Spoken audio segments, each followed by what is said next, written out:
विधायक आज राज्यसभा में वोटिंग करने नहीं आया।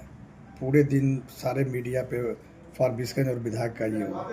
क्या कहना है आपको इस मामले को लेकर? देखिए, पार्टी के स्तर से विहिप जारी हुआ था जिसमें कांग्रेस पार्टी के विधायक के रूप में ये निर्वाचित हुए थे और पार्टी गाइडलाइन के तहत जब विहिप जारी हुआ तो इनको पार्टी के निर्देशानुसार मतदान करना था। ये मतदान से अपने आप को अलग कर लिए।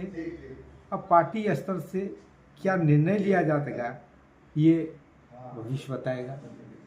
नहीं लगता कि आप लोग इतना मेहनत करके बहुत बरसों बाद कांग्रेस की ये सीट हुई थी, आज कहीं न कहीं मरमाहत तो होंगे? किसी भी राजनीतिक दल में आने वालों का स्वागत होता है। पार्टी के साथ विश्वासघात करने वालों का कोई महत्व नहीं होता।